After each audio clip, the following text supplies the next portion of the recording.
السلام عليكم ورحمة الله وبركاته، وأهلا بيكم في حلقة جديدة من حلقات قناة دبري ووفري مع شيماء. ازيكم يا حبايبي؟ عاملين ايه؟ وحشتوني جدا جدا.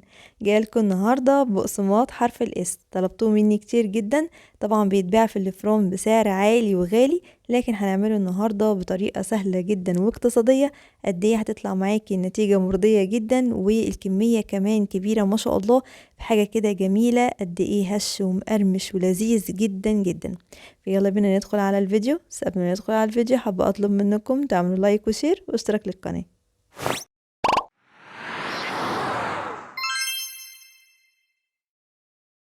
يلا بينا نسمي الله ونصلي على الرسول عليه الصلاة والسلام، ونبدأ في الوصفة بتاعتنا. معايا كده في البولة هحط كوباية من المية الدافية، عليها معلقتين كبار من السكر ومعلقة كبيرة من الخميرة الفورية. وابدأي كده قلبيهم كويس جدا لحد ما الخميرة بتاعتك تبدأ تتفاعل وكمان السكر يبدأ يدوب. تمام كده لحد دلوقتي الخطوة دي سهلة جدا وما فيهاش اي حاجة. بعد كده هنبدأ نحط نص كوباية من الزيت، وكمان معلقة كبيرة من السمنة، ولو عندك زبدة حطي زبدة مفيش مشكلة، يعني يا سمنة يا زبدة، معلقة واحدة بس. وهتبدأي بقى كده تخلطي الزيت والسمنة اللي انا حطيتهم دول كويس جدا لحد ما تبدأ السمنة تدوب معايا. بعد كده حطيت رشة من الملح ومعلقة كبيرة من الخل. طبعا عارفين الخل صديقي في كل حاجة سواء كيكات أو مخبوزات. وهنبدأ نخلطهم كويس جدا جدا. بعد كده هننزل بالدقيق بتاعي. أنا الدقيق هنا كان مقداره 4 كوبايات ونص من الدقيق. نزلت الأول ب4 كوبايات كده وبدأت إن أنا أعجن، لقيت نفسي محتاجة كمان شوية دقيق، رحت حاطة بقية الكمية معي. تمام، يبقى 4 كوبايات ونص من الدقيق. ابدأي عجنيهم كويس جدا جدا زي ما انتوا شايفين كده، لحد ما اتجمعت معايا عجينة حلوة قوي، لا هي ناشفة ولا هي طرية، وهي يعني عايزاها تبقى مايلة اكتر ان هي تكون طرية اكتر. شايفين العجينة عاملة ازاي؟ طرية وجميلة.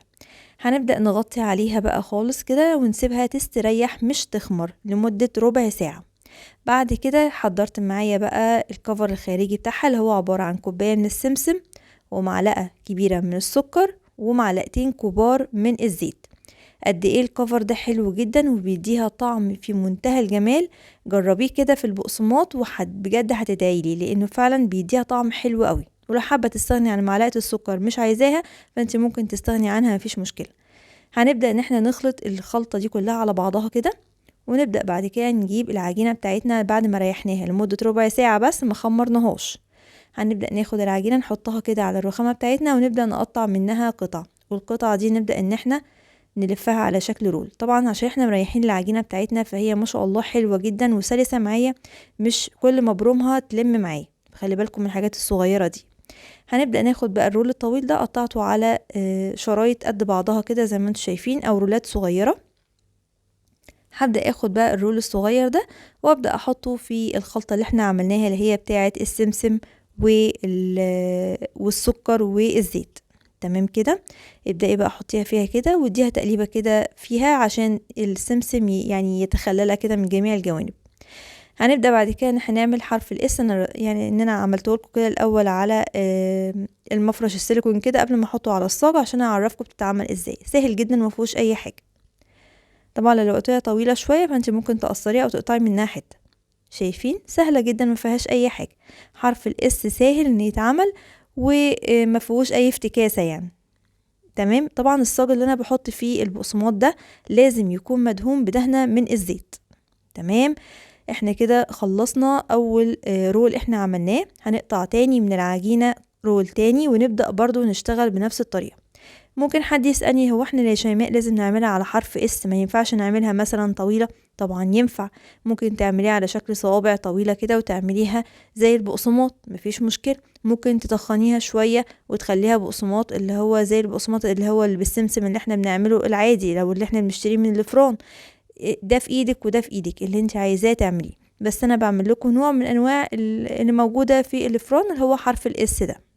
تمام. هنخلص الكمية كلها بالطريقة دي. وعايزة اقول لكم ما شاء الله عمل معايا 3 سجان. يعني بصوا الكمية طلعت معايا قد ايه. يعني من نص كيلو تقريبا من الدقيق عملت الكمية دي كلها. اهم حاجة ان انت تغطي عليه علشان يخمر معايا بقى. المرة دي هنخمره مش هنسيبه يستريح. قعد معايا حوالي ربع ساعة، خمرته كده وبعد كده هندخله على فرن على درجة حرارة هادية على 170. هتشغلي من فوق ومن تحت لو متاح، لو مش متاح هتشغلي تحت الأول وبعد كده تشغلي له الشواية. ده كده شكله. هنفتحها من جوه قد ايه مقرمشة وهشة وجميلة جدا، تستاهل التجربة.